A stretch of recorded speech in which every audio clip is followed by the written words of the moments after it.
Remember, we fight for what's right because it's time to go right.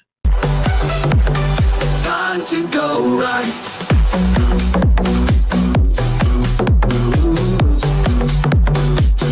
Time to go right.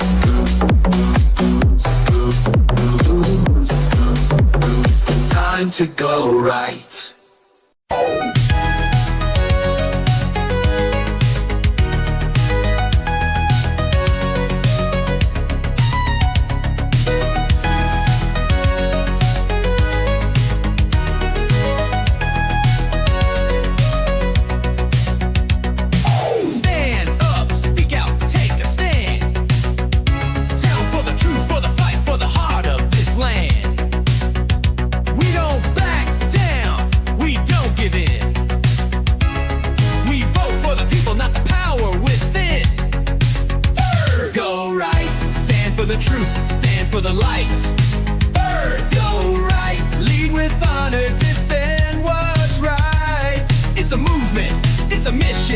It's a call to unite. So rise up, step up, go right. Go right. Stand for the truth, stand for the light. Go right. Lead with honor, defend what's right. It's a movement, it's a mission, it's a call to unite. So rise up, step up, go right. Go right. We do right, integrity strong.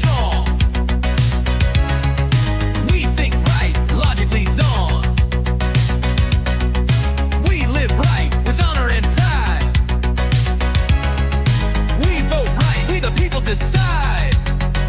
Hey, go right. Stand for the truth. Stand for the light. Hey, go right. Lead with honor. Defend what's right. It's a movement. It's a mission. It's a call to unite. So rise up, step up, go right. Building up, not tearing, be strong. We think right. Logic leads on. We live right with honor and pride. We vote right, we the people decide. Go right, not tearing down. Standing tall on solid ground. The future bright, future strong. Go right and bring it on. Go right, stand for the truth, stand for the light. They go right, lead with honor, defend what's right. One voice, one fight, one nation, one might. We the people go right. Oh, go right. This is Go Right with Peter Boykin, where truth has a voice. Go right, lead with honor, defend what's right. One voice, one fight, one nation, one might. We the people go right. Go right. This is Go Right with Peter Boykin, where truth has a voice.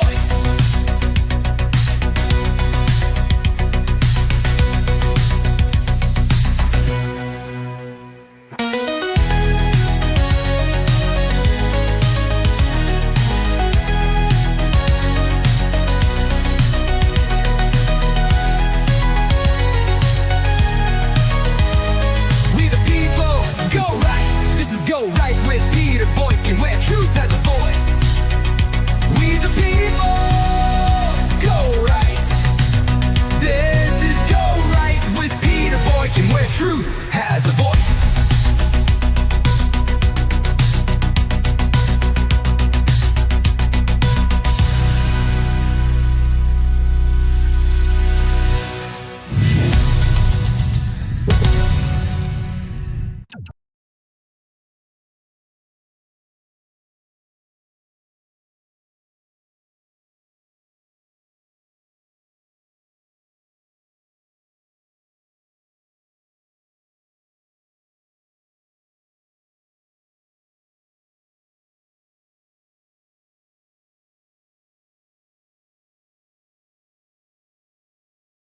Hey folks, this is Peter Boykin, and you have joined us at hashtag Go Right with Peter Boykin.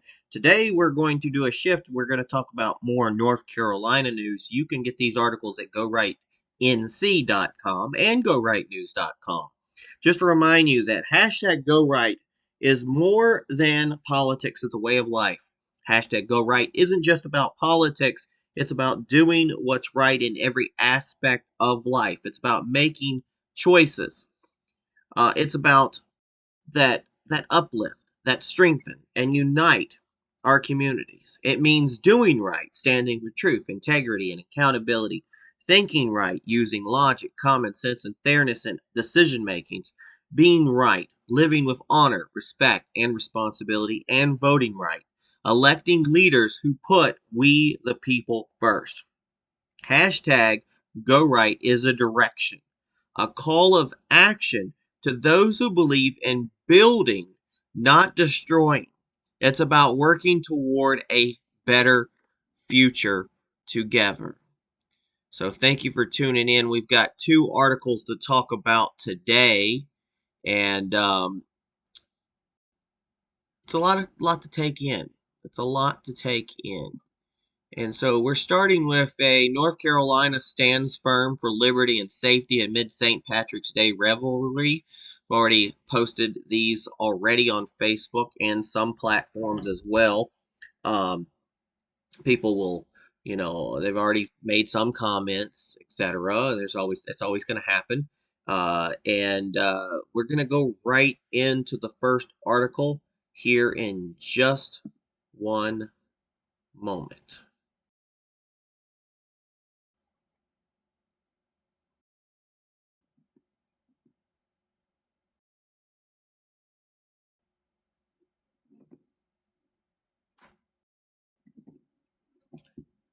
All right, we're going to pull it up here in just a second.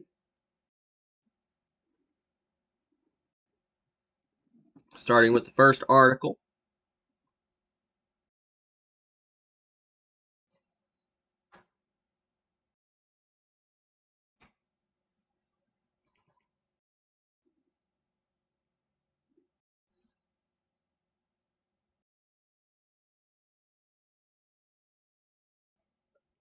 There we go. So, North Carolina stands firm for liberty and safety amid St. Patrick's Day revelry.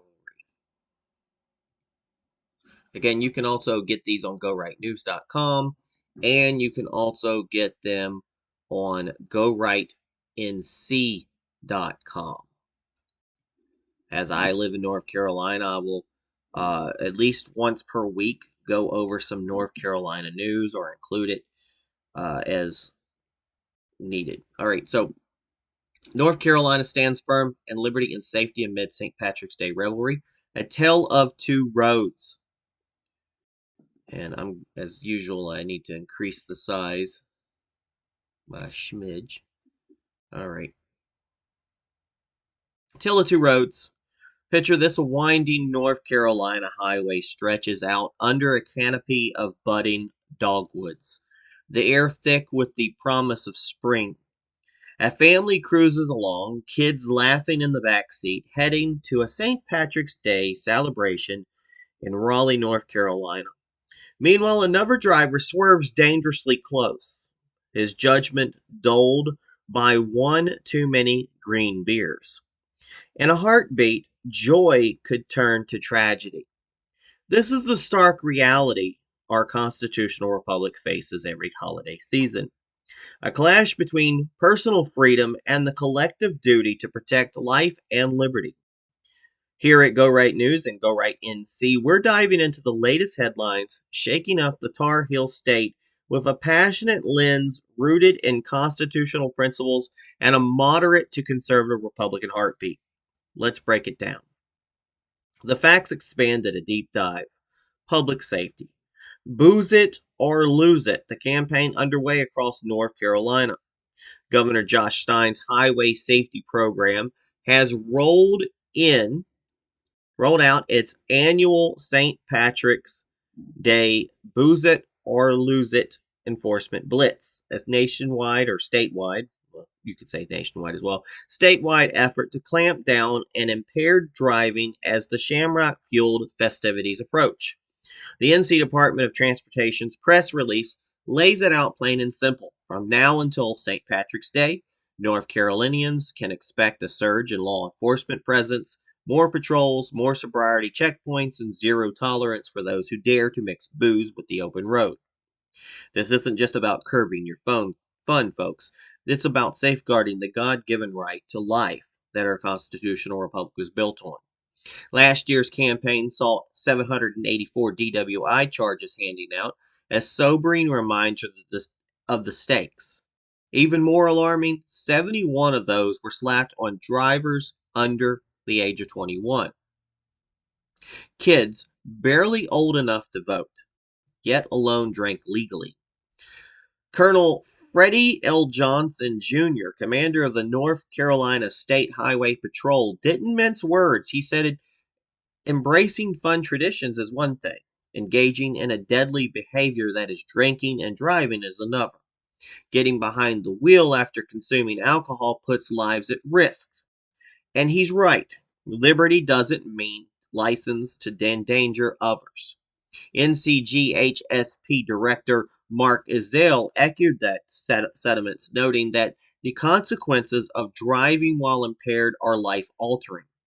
This campaign isn't just a crackdown, it's a call to personal responsibility, a cornerstone of our republic. So law enforcement ramps up on patrols and checkpoints ahead of St. Patrick's Day. From the mountain roads of Asheville to the coastal plains of Wilmington, North Carolina's finest are hitting the streets in force. The NCDO team made it clear law enforcement will be out there in droves, setting up checkpoints and patrolling hotspots where St. Patty's Day revelry might spill over into recklessness. I think somebody already commented they're magically delinquent or something like that. Um, think of those rolling hills in Buncombe County or the bustling streets of Charlotte. Every mile will have eyes on it. Why? Because last year, 784 DWIs weren't just numbers. They were near misses, potential wrecks, and shattered lives averted. Johnson drives it home. Quote, as law enforcement officers, we witness firsthand the devastation and loss caused by alcohol impaired driving, along with the lasting pain it inflicts on families, friends, and entire communities. This isn't overreach. This isn't just overreach. This isn't overreach. It's the state fulfilling its constitutional duty to secure the general welfare. Opinion alert: some might cry "nanny state," but I'd argue that this aligns with the framers' vision: government stepping in where individual choices threaten the common good. Freedom is great, folks, but it stops where your fist meets my nose, or your car meets my family's minivan. So here's some legislative updates. A Senate bill introduced to increase car inspection fees in North Carolina. Meanwhile, over in Raleigh, the North Carolina Senate is stirring the pot with a new bill that's hiked up car inspection fees across the state. Details are still trickling out, but the proposal's got mechanics and motorists alike buzzing. Currently, the fee sits at $13.60 for a basic safety inspection, a bargain compared to some states. This bill could push it higher. Some whisper it might climb past $20 to cover rising costs and supposedly improve road safety. And supporters say it's about keeping junkers off of our highways. Critics call it another tax grab by our government that's forgotten thrift. Opinion time, folks. As a constitutionalist, I'm skeptical. The state's got a duty to ensure safe roads, sure, but piling fees on law-abiding citizens feels like a stretch when they're already stretched thin. No word yet on when the Senate will vote, but you can bet Go Right NC will keep tabs on this one. From Greensboro to Gastonia, folks deserve to know how deep the state's reaching into their wallets. And I'm going to let you know, I've already got somebody who kind of said that they read this article already, and the first thing they commented was, the ticket or lose it isn't about a money grab. I wasn't talking about a money grab. That had nothing to do with the ticket or lose it group. Yes, there's fines and stuff, but when you drink too much, you might get a DWI, and it costs a lot of money because you could have endangered people's lives or your own life. But that had nothing to do with the money grab. The money grab is more about the inspection fees, and it's a balance of what needs to be done for your car and what needs to be done for the roads. And with all the things going on in North Carolina, I guess an increase possibly probably happens. Everything's going up as it seems. And we got to make sure that the workers, especially now that we're getting more legal workers, are getting paid well for their job and the danger. Imagine standing on the side of the highway is dangerous. I mean, you freak out just if your car breaks down. Somebody might just come and smack you. So here's the monologue, a constitutionalist cry from the heart. Folks, this is North Carolina, land of the free, home of the brave, and a constitutional republic that's supposed to balance liberty with order. I'm Peter Boykin, your voice at Go Right News and Go Right NC, and I'm fired up. Let's start with the Booze It and Lose It campaign. Look, I love a cold one. Not really, I don't. But I like a nice cold drink. And if I did choose to drink alcohol, I'd be like any other person. Uh, St. Patrick's Day can be a blast, but with bagpipes blaring and the corned beef simmering. But when you stumble out of a pub in Durham or a bar in Boone, you think you're fine to drive. You're not just risking your life, you're rolling the dice with mine. My kids, if I had kids, my neighbors, other people's kids. But Colonel Johnson nailed it. Drinking and driving is not an option. But making sure someone sober will be behind the wheel is. That's not Big Brother talking. That's common sense. The kind our founders baked into the Constitution. Fresh baked right into the Constitution. Liberty's sacred, but it's not a free pass to turn I-40 into a demolition derby. Last year, again, 784 DWIs, 71 of them kids under the age of 21. 71. What's it going to take, Tar Heels and Duke fans? A wreck in your backyard? A funeral in your church? Plan a ride, call a friend, stay alive. That's the North Carolina way. Now pivot to Raleigh. This car infection fees hikes got my blood boiling. The Senate's playing fast and loose with our wallets, slapping a new burden on folks from Murphy to Manteno. Safety's the excuse, but where's the accountability? Show me the data, prove these inspections stopped wrecks, not just pad the state's coffers, because there's other states where they don't do state inspections. In fact, it keeps a lot of people off the road. It keeps a lot of people from doing the inspections being with, and they just kind of squeeze by and ride and hope they don't get in trouble. I'm all for safe roads, everybody, but I'm not for a government overreach dressed up as concern. Our constitutional republic thrives when it thrusts us to maintain our own rigs, not when it's nickel and diming us into submission. Opinion? You bet. That reeks of bureaucracy run amok. And we've got a right to know what's coming, and I'll be watching those senators like a hawk. It's all about principle, people. Freedom tempered by duty. Safety secured by reason, not revenue. North Carolina's at a crossroads.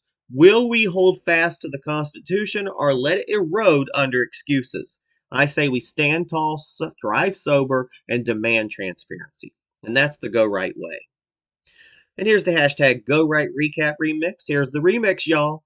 North Carolina is gearing up for St. Patrick's Day with Booze It or Lose It. Cops are out, checkpoints are up, and 784, I'm going to say it again, DWIs last year proved the stakes are very high.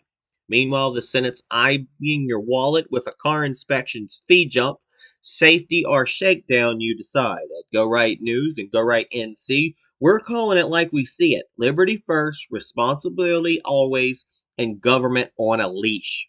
For the full scoop, swing by to GoRightNews.com, catch us on Rumble.com, or Go Right News, or Go Right NC, Go Right News, GoRightNC.com. Catch us on Rumble.com, hunt down hashtag Go Right with Peter Boykin on Spreaker, Spotify, Apple, Amazon, YouTube, TikTok, Facebook, X, Twitter, Parler, Truth Social, wherever I can remember to put this on. And remember, truth fights to breathe. Want to fuel the fight? Toss a buck or two via Cash App at, it's not Peter Boykin 1 anymore. It's Go Right News. So at $ Go Right News. Links are live at gorightnews.com, gorightnc.com, and peterboykin.com. Let's keep North Carolina free, safe, and fierce. See you on the right side of history. That's our first article, folks. And we got a lot more. We got one more big article to go about, and it's about the power grab in North Carolina. And thank you for tuning in to it. So let's throw up the first image of that. North Carolina is the GOP news, power plays, and Liberty's last stand in North Carolina. And I'll bring that article up here in just a second.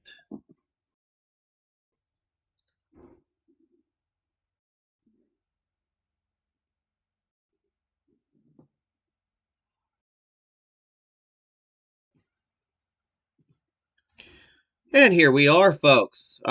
North Carolina power plays and Liberty's last stand in North Carolina. Again, this is shared by me, Peter Boykin, an American political commentator, citizen journalist, activist, constitutionalist for liberty. We'll go right into it. Power plays and Liberty's last stand in North Carolina. A tale of two storms. Imagine a small mountain town in western North Carolina, nestled among the Blue Ridge Peaks. The people there are tough, resilient folks who've weathered storms, both natural and political. When Hurricane Helene roared through, it tore apart homes, roads, and livelihoods, leaving behind a trail of devastation. But as the floodwaters receded, another storm brewed in Raleigh, one of power grabs and partisan maneuvering that threatens to drown the very principles of our constitutional republic. This is a story of a state at crossroads, where the fight for liberty and the balance of power hangs in the balance. Welcome to North Carolina's latest chapter, where the headlines scream louder than the wind. At Go Right News and Go Right NC, we are committed to driving deep into the fray, exposing the common threads, weaving through these headlines, a relentless erosion of executive authority, a Republican-led General Assembly flexing its muscle, and a constitutional republic teetering on the edge of legislative overreach. As constitutionalists for liberty with a moderate to conservative Republican slant, we see this as more than politics. It's a battle for the soul of our state. Well, let's break it down headline by headline and rally the Tar Heel and Duke spirit, or Wake Forest, or NC State Wolves, or whatever they call them, to defend our freedoms. Let's detail the headlines and facts, governance, and power dynamics. If GOP legislators have their way, NC's already weak governor could have very little power. North Carolina's governor has long been a figurehead with limited sway, a relic of our colonial past when royal governors lorded over the people. Political science professor Michael Blitzer of Catawba College notes this stems from a distrust of centralized power dating back to the 1700s. Today, Governor Josh Stein is arguably the weakest governor in the nation, a point Western Carolina University's Chris Cooper drives home with a quip. If the GOP strips any more authority, Stein will be left naked.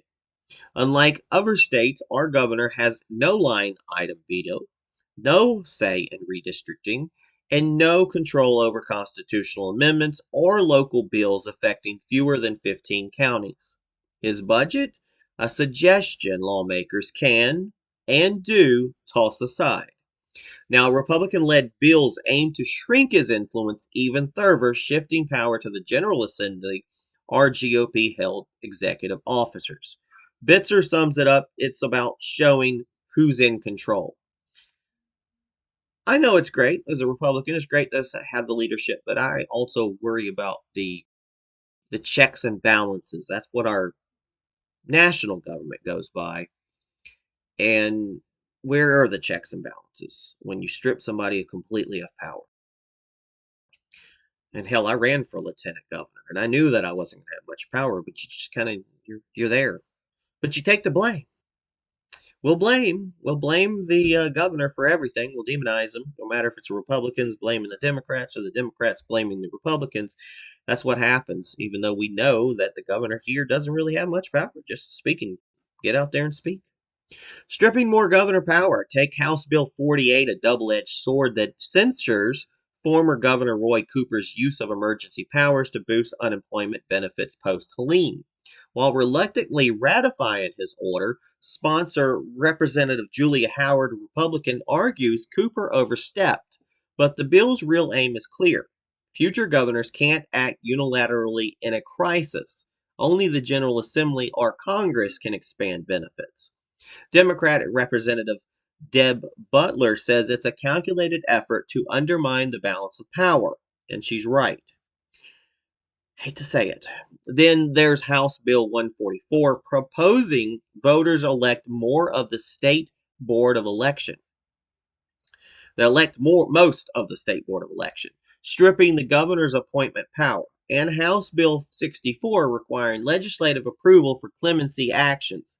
These constitutional amendments, if passed by voters, could gut executive authority further, centralizing control in a legislature that's been Republican since 2011. I would say that we did benefit here in Alamance County for the fact that our governor is not able to replace our state board of elections or our local, so we have a little bit more choice on who we can put into um, our educational. We have a little bit more choice of who we can put into our elections board. So they're expanding our election board to 6 members, and now the Republicans can have the chair.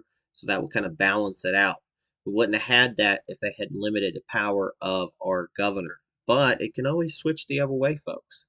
Now, NC Governor Josh Stein calls for bipartisanship and efficiency and says he'll sign the Helene bill. In his first State of the State, we are so used to hearing State of the Union, State of the State address, Governor Stein stood before a Republican-dominated General Assembly pleading for unity. God, that sounds like Donald Trump standing in front of a Republican-led, but also having to answer to all these Democrats, and they're just pleading for unity, and they want to stand up and clap. Maybe it was different local. So let's get this. He's ready to sign a Helene relief bill. Despite its $500 million failing short of his $1.1 billion ask because Western North Carolina can't wait, Stein pitched a quote impact center to ensure tax dollars are spent wisely, a nod to efficiency without the chainsaw cuts of Trump's Department of Government Efficiency, DOGE. He urged lawmakers to resist Washington's partisan game, saying, we can create something better, something forward looking right here in North Carolina, and we can do it together. It's a noble call, but with the GOP 1 vote shy of a veto proof majority, bipartisanship feels like a long shot. Now, North Carolina's new governor seeks more Helene aid and help for families in legislative address. Stein's address doubled down on Helene's recovery and affordability. He's pushing for billions more from the Trump administration while pressing lawmakers for immediate relief. Roads, bridges, and homes need rebuilding, and small businesses need grants to survive. On the home front, Stein wants middle-class cuts, but warns that planned corporate and high earner tax reductions could drain $825 million from state coffers, jeopardizing housing and child care aid. Are we just going to give money to out-of-state shareholders or invest in North Carolina families? We cannot afford both, he challenged. It's a populist pitch, but Republicans who tout tax cuts as economic fuel aren't budging. So let's talk about the legislative action and bills in the red. Senate Bill 382 sparks outrage. Senate Bill 382, a Helene relief package laced with power shifts, ignited fury. Audience members shouted, power grab, and the voter suppression from the Senate gallery, only to be ejected. And the bill handed the Governor's Utilities Commission pick to GOP Treasurer Brad Briner and election board appointments to GOP Auditor Dave Bullock. It shackled Stein's highway patrol and judicial picks with legislative oversight while stripping Democratic AG Jeff Jackson and Superintendent Mo Green of key powers. And Roy Cooper vetoed it as a sham, but the override stuck. Now it's tangled in lawsuits, a harbinger of the GOP's 2025 agenda.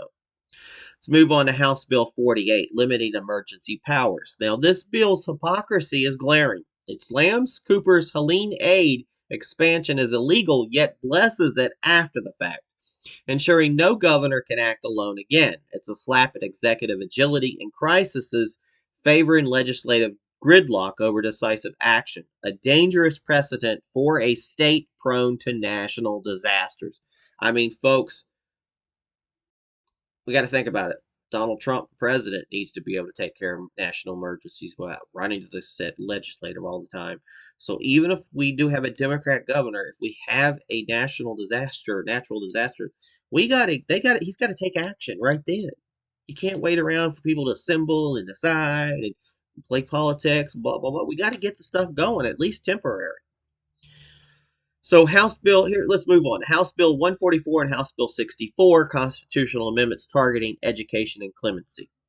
Now, House Bill 144 would flip the State Board of Education to an elected body, diluting the governor's influence over schools. That's probably a good thing for now. House Bill 64 ties clemency to legislative approval, a move that prioritizes justice. Both need voter approval, but they signal a GOP bent on rewriting the rules. Moving on to bill barring NC Attorney General from challenging Trump passes the Senate. Senate Bill 58 passed 29-19 bars AG Jeff Jackson from contesting Trump's executive orders in court, even if the General Assembly agrees they're unlawful. Sponsor Senator Tim Moffett, Republican, calls it housekeeping, but critics like Senator Craig Meyer, Democrat, see it as a gag on state sovereignty. Paired with House Bill 72, it's a loyalty oath to Trump, risking North Carolina's ability to fight federal overreach. Senator Munchamba Muhammad, Democrat, warns it could come back to bite if party roles reverse. I agree. That's what people got to worry about. When things are reversed, are we going to be crying as Republicans? Oh my God, we can't get things done. That's why it makes elections even more important, and I think it's going to drive the Democrats out to the election booth in the midterms. And I'm going to tell you, fellow Republicans, you got to get out there. If you want the right people in, you got to find the right people, but you got to find people who can be elected and people who can be there for all the people, not just some of the people. Let's get back to Hurricane Helene's recovery. Helene's recovery efforts were highlighted by Governor Stein. Stein praised first responders and the NCDOT for reopening roads like I-40, but the job's far from done. With over 100 deaths and $60 billion in damages, he's begging for federal aid while nudging lawmakers for $500 million more. Quote, people need to get back to their homes.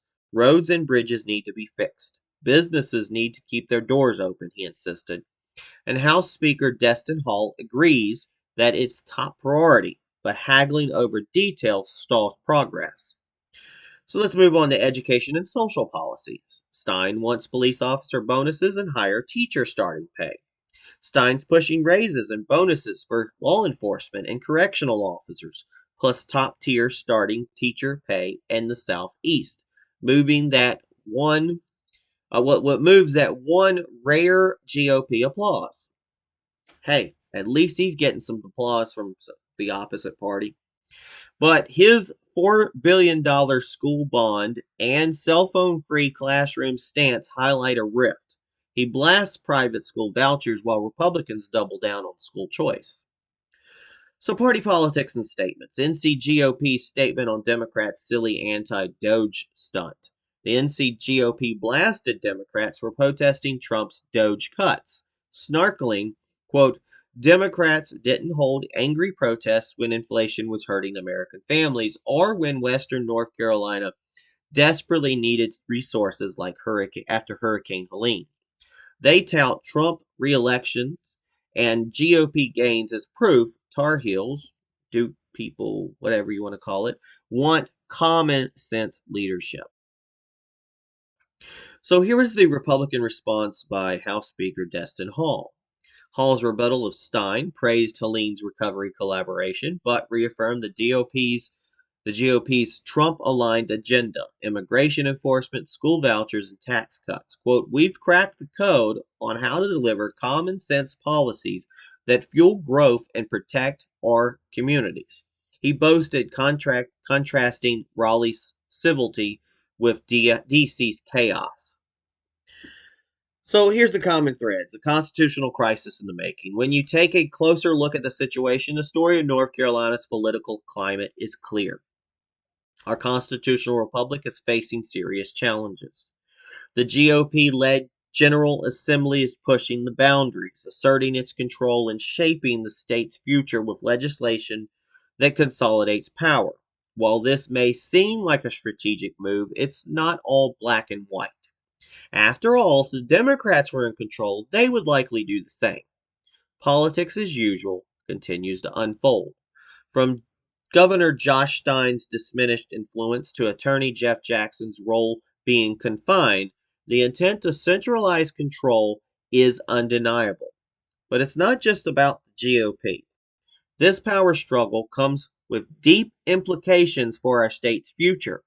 In many ways, the disaster recovery efforts by Hurricane Helene have become a backdrop for maneuvering that raises questions about balance, accountability, and checks and balances.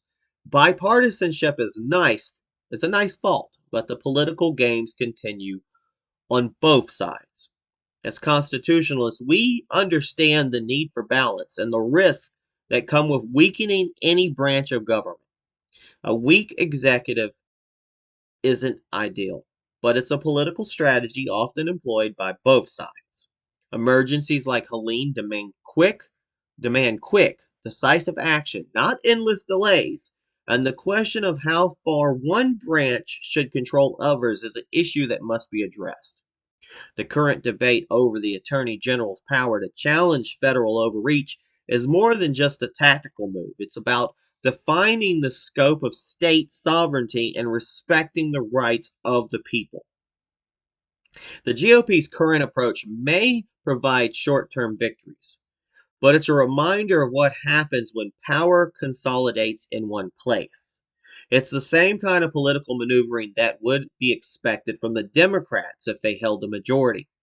Ultimately, folks, true liberty thrives on a balance of powers, and there's always a risk that today's decisions could come back to haunt us when the political pendulum indefinitely swings in the future. We need to ensure that we don't just dominate the system, but preserve the integrity of the balance that has long been the hallmark of our constitutional republic. And I know that sounded like a passionate monologue, but here is the actual passionate monologue. Folks, this is North Carolina, the land of liberty, where the mountains rise as strong as the spirit of its people. But right now, our constitutional republic is facing critical challenges. The headlines make it clear. The General Assembly is making moves that shift power and influence, and while it may feel like a struggle, this is nothing new to the world of politics. If the Democrats were in charge, we'd see similar tactics on display. It's all politics as usual. Yes, Governor Josh Stein is calling for bipartisanship, but the GOP, like any party in power, is focusing on pushing its agenda, often at the expense of meaningful dialogue. And while it's true that Hurricane Helene has brought devastation, it's also spotlighted how power dynamics can complicate the recovery efforts. In times of crisis, we should expect a swift, united response, not delays driven by political maneuvering. As Constitutionalists for Liberty, we see this for what it is, a fundamental challenge to our balance of power. The founders gave us a system designed to ensure that no branch dominates the others. When Stein's hands are tied, when Attorney General Jeff Jackson's role is diminished, when partisan bills cloud the will of the people, the result isn't just about control. It's about undermining the very principles of liberty. And I know people go, oh my God, you're a Republican. How can you say things? I'm a constitutionalist for liberty. I'm just going to tell you the truth. Yes, Helene's victims need help. Yes, our kids deserve better schools. Yes, our state deserves leaders who fight for us, not ones who simply fall in line with DC. But at the end of the day, we recognize that political maneuvering isn't exclusive to one party or another, it's a part of the system. What matters is how we rise above it and fight to ensure our state continues to be a beacon of liberty and opportunity for all. So let's stand together, North Carolina. Let's demand a government that serves us all. It's time for rebuilding to begin, and we all have a role in making sure that the future of this great state remains in our hands. Our fight isn't about winning today, it's about securing our future. So let's take it back together. So let's talk about the hashtag GoRight Recap Remix. Here's the remix, folks. North Carolina's caught in a political tug of war. The GOP is making its move, challenging the status quo. It's not so conservative, is it? And while it may look like they're pushing for power, this is all part of the game that both sides play. Stein's calling for unity, but as with any party in control, the legislative is sticking to its playbook. And that includes taking cues from the national playbook, including Trump's influence. From education to emergency response, it's clear that the balance we hold dear is being tested. Yes, liberty is at risk, but remember, this isn't just a one-sided issue. It's a reminder of how both parties are guilty of trying to control the game. The challenge is real, but so is our ability to rise above and fight for what's right. So Tar Heels, North Carolinians, it's time to rally. Let's come together and protect our constitutional republic. It's our fight, and we won't back down. For more truth bombs, hit us up at GoRightNews.com and GoRightNC.com. Catch us on Rumble at GoRightNews and search for hashtag GoRight with Peter Boykin on Spreaker, Spotify, Apple, Amazon, YouTube, TikTok, Facebook, X, Twitter, and beyond. Help us fight to keep the fight alive, or help us keep the fight alive. Drop a buck or two at Cash App, and this is the right one, $ GoRightNews. Links are live at GoRightNews.com, GoRightNC.com, and PeterBoykin.com. Let's keep liberty ringing from the mountains to the coast. And just a reminder, folks, hashtag GoRight is more than politics. It's a way of life.